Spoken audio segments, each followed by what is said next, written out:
आज की सबसे बड़ी राजनीतिक खबर की ओर रुख करते हैं, जिसमें आज करीब 300 विपक्षी सांसद काफी मेहनत करते दिखे।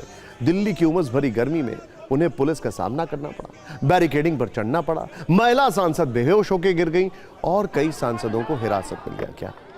और इस सब की अगुवाई लोकसभा में नेता विपक्ष राहुल गांधी कर रहे थे, जबकि बैरिकेडिंग पर चढ़ने और कूदने वालों में अखिलेश यादव पहले नेता थे।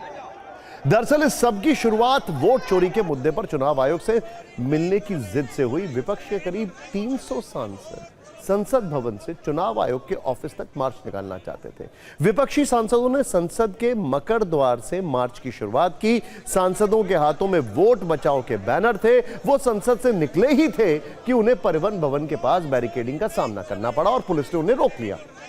दिल्ली पुलिस का कहना था कि मार्च के लिए कोई अनुमति नहीं ली गई। इस बात पर राहुल गांधी और केसी वेणुगोपाल की पुलिस से बहस भी हुई, लेकिन इजाजत नहीं मिली।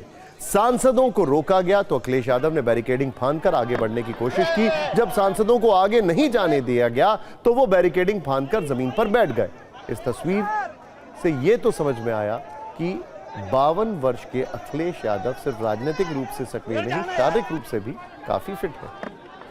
इधर महिला नेताओं की मेहनत में भी कोई कमी नहीं थी। प्रियंका गांधी, डिंपल यादव समेत कई सांसदों ने वोट चोर गद्दी छोड़ के नारे लगाए। प्रियंका गांधी सड़क पर और हिरासत में लेने के बाद बस में, दोनों जगहों पर काफी नारेबाजी करती रही। हालांकि नारेबाजी और हंगामे के बाद पुलिस ने प्रदर्शनकारी सांसदों को हिरासत में ले लिया, जहां से सभी सांसदों को संसद मार्ग पुलिस थाने ले जाया गया और कुछ देर बाद उन्हें पुलिस ने छोड़ दिया। इस प्रदर्शन के दौरान टीएमसी सांसद मिताली बाग की तबीयत बिगड़ गई और वो बेहोश हो गईं। लोकसभा में विपक्ष के नेता राहुल गांधी ने तुरंत उन्हें गाड़ी तक पहुंचाने में मदद की। मिताली बाग के अलावा टीएमसी की एक और सांसद महुआ मोइत्रा और कांग्रेस सांसद संजना जाटव अचानक से बेहोश हो गईं। महुआ मोइत्रा को संजय राउत और राहुल गांधी संभालते नजर आए। विपक्षी सांसदों ने न सिर्फ प्रदर्शन किया, बल्कि उनका हमला भी काफी नुकीला था। राहुल गांधी ने साफ साफ कहा कि ये लड़ाई राजनीतिक नहीं है, ये संविधान बचाने की लड़ाई है। एक व्यक्ति एक वोट की है। इस पर सरकार की तरफ से भी जवाब आया है। संसदीय कार्य मंत्री किरण रिजिजू ने कहा कि एक व्यक्ति की मूर्खता और एक परिवार की वजह से देश इतना नुकसान नहीं झेल सकता। विपक्ष की तरफ से कांग्रेस नेता केसी वेणुगोपाल ने कहा कि सांसदों को चुनाव आयोग जाने की इजाजत नहीं है। वो कह रहे हैं कि सिर्फ 30 लोग ही जा सकते हैं। किरण रिजिजू ने इसके जवाब में कहा कि जब चुनाव आयोग से खुद समय मांगा और चुनाव आयोग ने 30 सदस्यों को बुलाया, फिर क्यों नहीं गए? कुल मिलाकर मामला ऐसा बनता दिखा कि चुनाव आयोग ने 30 सांसदों को मिलने के लिए बुलाया, लेकिन विपक्ष 300 सांसदों के साथ मिलना चाहता था और वो भी एक मार्च की शक्ल में, जिसके कारण आज विपक्ष को हंगामेदार प्रदर्शन करना पड़ा।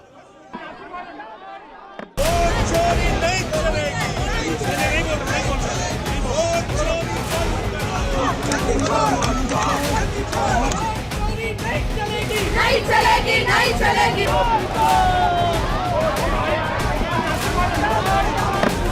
नहीं, हम तो नहीं चाहते। अब इस हालत में कैसे जा पाएंगे भाई? वर्दी वाले लगे, इन्हीं ने वोट रोका, ये हमें रोक रहे हैं, तो आखिर सरकार रुकवा रही है, इनकी गलती नहीं है। तो वर्दी पहने ये जानते हैं इनका वोट चोरी हो रहा है।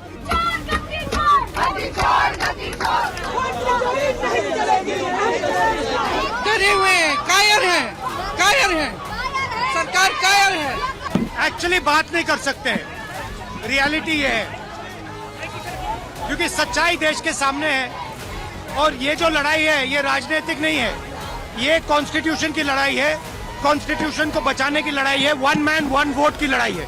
इसीलिए हमें साफ प्योर वोटर लिस्ट चाहिए।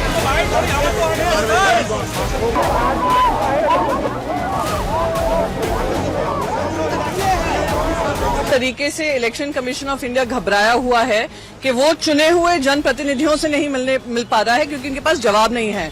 बहुत सारे सवाल, तथ्यों के साथ सवाल हमने उठाए हैं। वोट की कैसे हेराफेरी हो रही है, चोरी हो रही है, डकैती हो रही है और भारतीय जनता पार्टी के निर्देश अनुसार काम हो रहा है। डेमोक्रेटिक गवर्नमेंट तो है नहीं, कोई लोकतांत्रिक तरीके से होने वाले प्रदर्शन को भी नहीं होने दे रहे। हम शांतता मार्ग से ही हमारी लड़ाई जारी रहेगी। तो अब आगे किस तरह से मैम करेंगे? महात्मा गांधी जी को आदर्श मानते हैं, इसी तरह हम आगे लड़ाई करते रहेंगे। वो सरकार को क्या डर है मुझे मालूम नहीं है, क्योंकि ये तो पीसफुल डेमोन्स्ट्रेशन है, और ये वीवीआईपी लोगों का डेमोन्स्ट्रेशन है।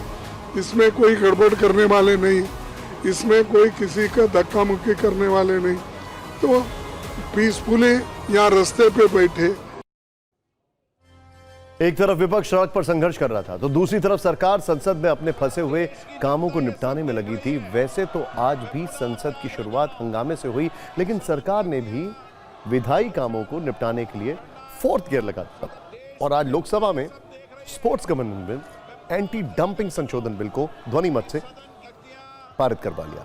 केंद्रीय मंत्री किरण रिजिजू ने कहा कि मॉनसून सत्र में कांग्रेस और विपक्ष ने बहुत समय बर्बाद कर दिया है, अब और समय बर्बाद नहीं होने देना चाहिए।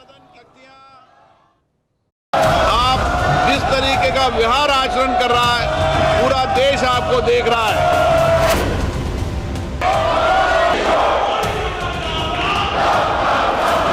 14 दिन से आप सदन को नहीं चलने दे रहे। ये लोकतंत्र की परंपराओं के अनुरूप नहीं है। देश की जनता का करोड़ों रुपया कार्रवाई में खर्च होता है।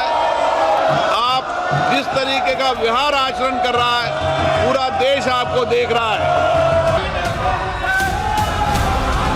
पूरा देश आपको देख रहा है। मानसून सत्र में कांग्रेस पार्टी और अपोजिशन ने बहुत समय बर्बाद कर दिया है।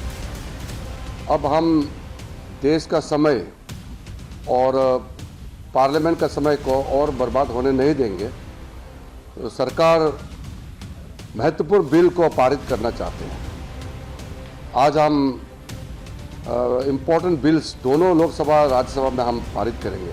It's very disappointing that bills are getting passed without giving the opposition an opportunity to air our views.